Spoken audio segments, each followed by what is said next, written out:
The phone buzzed insistently in my pocket, jolting me out of my focus. I wiped the sweat off my brow and stepped outside the makeshift clinic where the midday sun stretched shadows across the dusty village road. I was halfway through my volunteer rotation stitching wounds and handing out antibiotics when his name lit up my screen. Richard. My stomach sank. Calls from my stepfather rarely brought good news. For years I had learned to brace myself whenever he intruded into my life. He thrived on chaos, and each conversation felt like a trap.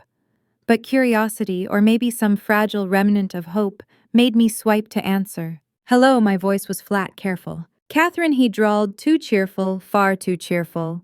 Just thought you'd want to know. I sold the mountain cabin. I froze where I stood. The hum of cicadas around me seemed to vanish. My grip tightened on the phone. You did what? Sold it, he repeated, as if announcing the weather. Don't look so shocked. It's for the greater good. Mine, obviously. He let out a laugh, smug, careless, the kind of laugh that made my blood boil. My name is Catherine. I'm 31, a physician who spends half the year in rural clinics where medical care is scarce, and the other half trying to rebuild pieces of a life I've never quite been allowed to own. That cabin, nestled high in the mountains with its creaky floorboards and wildflower paths, was my sanctuary. I poured myself into it after my mother died, restoring it with my best friend Laura. It was the only place that ever felt like home. You had no right, I said, my voice shaking with fury. Relax. Richard sighed. I've been managing things while you're off saving the world. What's the point of holding on to something you're never around to enjoy? Easy way to clear my debts. You'll thank me later. I'll thank you when hell freezes over. I snapped and hung up before he could spew another word. I paced the dirt path outside the clinic, the phone still clutched in my hand like it might combust. My chest burned with rage, grief, disbelief. The cabin wasn't just a piece of property. It was my lifeline. Summers chasing fireflies with my mom before she remarried. Winters by the fireplace scribbling in my journal while snow blanketed the roof. After she died, it became the anchor that kept me from drifting completely. And Richard, my mother's mistake of a second husband, thought he could gamble it away like poker chips at his table. But here's what he didn't know. The cabin wasn't his to sell. It wasn't even entirely mine. Laura and I co-owned it, and our legal agreement required both our signatures. His scheme, no matter how smugly he bragged, was invalid. I called Laura that evening. The second she picked up, I blurted, Richard sold the cabin. There was silence, then a sharp intake of breath. He what? For his gambling debts, I said bitterly.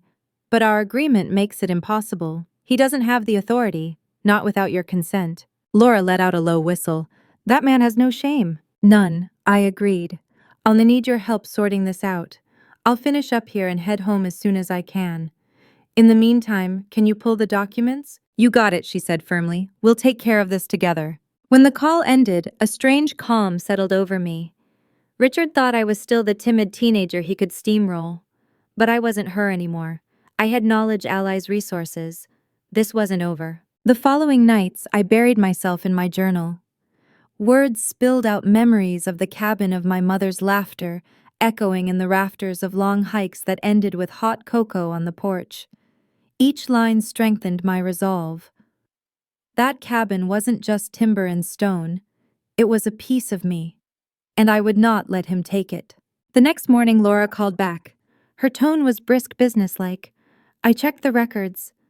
You're right, the sale's invalid. No transfer, no legal standing. Relief rushed through me, tempered with rage. Do we know who he tried to sell it to? Not yet. But I pulled the county files. Looks like he tried to do it under the table. Classic Richard, I muttered. Always scheming, always cutting corners. We can either confront him directly or go through the legal process, Laura said. Either way, he has no ground to stand on. I exhaled, tension bleeding out slowly. Thanks, Laura. I don't know what I'd do without you. You'd figure it out, she said warmly. But you don't have to. I've got your back. When the call ended, I felt steadier. A plan was forming in my mind. I wasn't going to scream or beg. That's what Richard expected. No, this time I'd do something different. I'd use the one thing he always underestimated, my ability to think ahead. He thought he had won. But by the time I was done, Richard would realize he'd underestimated me for the last time. By the time I returned from my rotation, Autumn had already painted the mountains in fiery strokes of red and gold. Driving up the winding road toward the cabin, I felt the familiar ache in my chest, the mix of longing and dread. The cabin stood just where it always had, stoic and unbothered by Richard's schemes, the late afternoon sun spilling across its weathered roof. From the outside, it looked untouched. But I knew Richard's fingerprints were all over this mess. Laura was waiting for me on the porch arms, crossed, her expression carved from stone. She handed me a thick envelope the moment I stepped out of the car. All the documents. The county clerk, the attempted sale paperwork, the bank slips. He didn't even bother to hide his name. I flipped through the papers, my stomach twisting as I read his scrawled signature, bold and reckless as ever. He really thought this would work. Laura's eyes narrowed. He doesn't think, Catherine. He gambles. That's all he knows how to do. We stepped inside the cabin, its familiar scent of cedar and old wood wrapping around me like a memory. My fingers brushed against the mantel where my mother's photograph still sat, her smile gentle, eternal.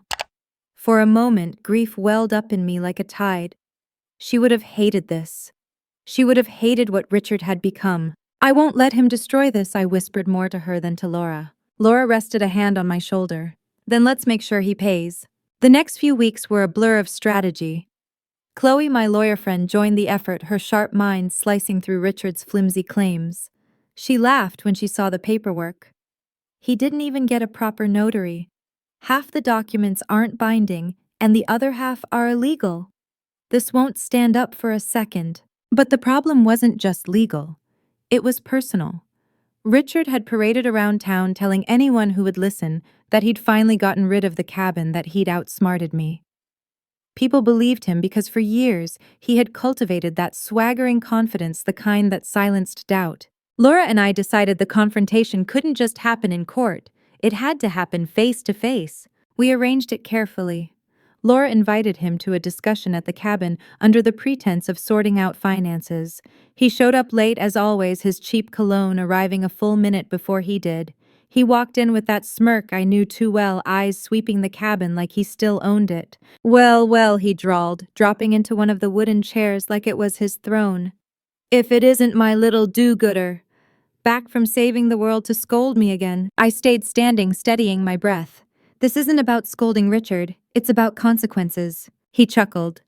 Big word for someone who still thinks this place belongs to her. Hate to break it to you, sweetheart, but deals are done. Cabin's gone. Laura stepped forward, then a folder in her hand. She tossed it onto the table. Funny, because according to the county clerk, no deal exists. You don't have the authority. You never did. Richard's smirk faltered just slightly. He flipped through the papers, his fingers twitching. This is temporary. Paperwork always takes time. No, I said firmly. This is fraud. And if I wanted to, I could press charges. The only reason I haven't is because I know you'd rather gamble with your life than face a courtroom. But understand this, the cabin is not yours. It never was. And the next time you try to touch it, I won't stop at warnings. For the first time, I saw something flicker in his eyes, doubt, maybe even fear. He opened his mouth, but no words came out. Laura leaned in, her voice sharp as glass. You're finished here, Richard. Walk away while you still can. The silence that followed was thick, broken only by the crackle of the fireplace. He looked between us, his jaw tightening, his bravado shrinking. Finally, with a scoff, he pushed the folder away and stood. You think you've won. But this isn't over. He left without slamming the door, which told me everything I needed to know. His arrogance was cracking, and once arrogance cracks, it never fully recovers. I turned back to Laura, my chest heaving. Do you think he'll try again? Her gaze was steady. Of course. Men like him always do. But this time, Catherine, he knows you're ready. In the days after that confrontation, I kept expecting Richard to show up again with a new excuse, a new lie, some desperate attempt to claw his way back into control. But instead, there was silence. It was the kind of silence that didn't bring peace, the kind that hinted at schemes brewing in the shadows. Laura and I stayed vigilant. We updated the cabin's locks, secured the documents, and even installed a small camera system. If he tries anything again, Laura said, tapping her laptop, we'll have proof.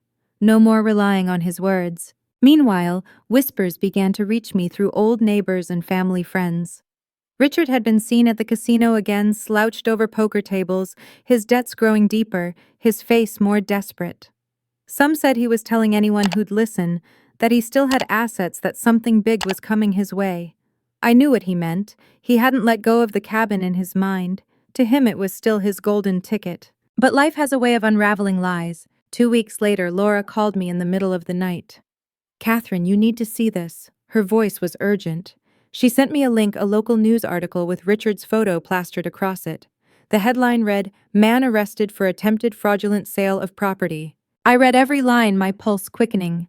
He had tried to sell the cabin again, this time to a stranger from out of town, claiming ownership he couldn't prove. But the buyer had been suspicious, checked the records, and called the sheriff. Richard had walked right into his own trap, paperwork in hand, bluffing with nothing. When I saw the mugshot, I didn't feel the rush of triumph I thought I would. Instead, I felt something heavier, grief.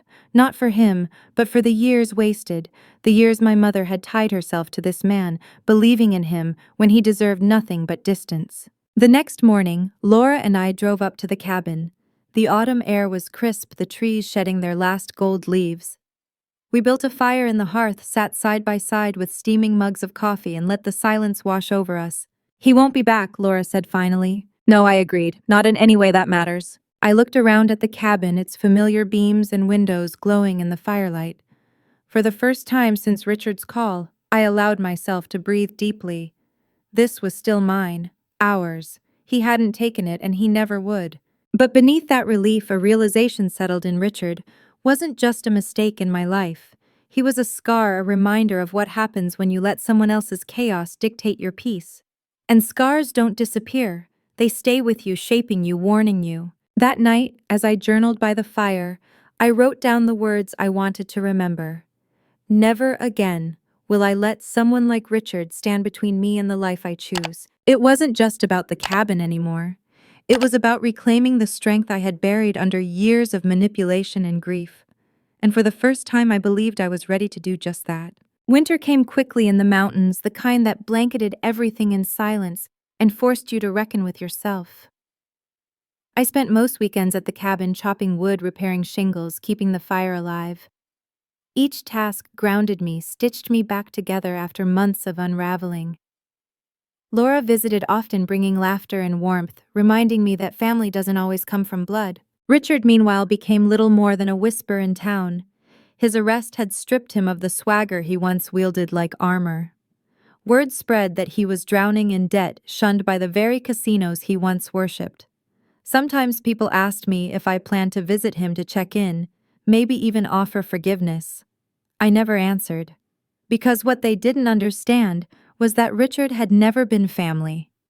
He had been a storm that blew through my mother's life and lingered too long in mine. And now the storm had finally passed. But just when I thought the past was settling, another revelation surfaced. One evening, while cleaning out the cabin's attic, I stumbled upon an old trunk of my mother's. Inside were letters, receipts, and journals I'd never seen. As I sifted through them, a pattern began to emerge. She had known about Richard's gambling for years, long before I realized. There were notes of loans she had quietly paid off, letters from creditors she had intercepted, even diary entries where she confessed her fear that he would ruin everything. Reading her words was like reopening a wound I thought had healed. My mother had carried that burden alone, shielding me from the truth, all while Richard chipped away at her spirit. And when she died, he hadn't just taken her place in the cabin. He had taken her secrets too. I sat on the attic floor, tears blurring the ink, feeling both betrayed and strangely comforted. Betrayed that she hadn't told me that she had tried to protect me with silence. Comforted because in her words I saw myself, the same resilience, the same quiet determination to keep going, even when the world tried to break you. I closed the trunk and whispered into the dusty air. "I see you now, Mom. I see what you carried, and I won't let it be for nothing." The next day I took those letters to Laura. Together we read through them by the fire. Laura squeezed my hand and said, "Catherine, this isn't just about Richard anymore. This is about healing what he left behind." She was right. Keeping the cabin wasn't just about defying Richard. It was about honoring my mother, about creating a space that carried her strength, not his destruction. So we made a plan. In the spring, we would renovate part of the cabin into a small retreat for women, a place for those who had been through loss, betrayal, or trauma somewhere they could rebuild in peace. It felt right. It felt like turning pain into something beautiful. And as the snow fell quietly outside, I realized Richard had given me an unexpected gift. In trying to take everything, he had forced me to see what truly mattered.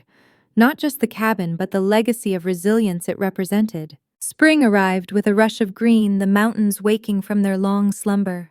Streams thawed and rushed past the cabin, carrying the sound of renewal through the valleys. It felt like the world itself was echoing the changes inside me. Laura and I kept our promise. We cleared out the old storage room, sanded the walls, painted them in warm colors that invited light. We set up shelves of books, brought in soft blankets, crafted a space that felt safe, nurturing. Each stroke of paint, each nail hammered into wood, felt like reclaiming something Richard could never touch: hope. The first women who came to the retreat arrived hesitantly, clutching stories that mirrored mine. A sister betrayed by family, a widow left in debt by a reckless husband, a young woman rebuilding after leaving an abusive relationship. They came carrying pieces of themselves, fractured, but not broken. And in that cabin together, we began weaving those pieces into something whole again. Sometimes late at night, when everyone else was asleep, I would sit on the porch, the cool air brushing my face, and think of my mother. I imagined her sitting beside me, smiling softly. For so long I had carried anger at her silence, at the way she had borne Richard's chaos alone. But now I understood. She wasn't weak. She was protecting me the only way she knew how. And though she didn't get the chance to see this healing, I knew she would have been proud. News of Richard trickled back occasionally. He had left town after the fraud charges, drifting like a shadow, trying to outrun debts that followed him everywhere. Part of me expected him to show up again one day, swaggering with new lies. But months passed, and he didn't. Perhaps the world had finally caught up with him, or perhaps he was simply too broken to return. And strangely, I realized I no longer cared. His story no longer had power over mine. One evening, as the women gathered around the fire, sharing stories of their survival, I finally shared mine in full. The cabin, Richard, the betrayal, the fight to reclaim what was mine. I told it not with bitterness, but with truth, raw and unvarnished.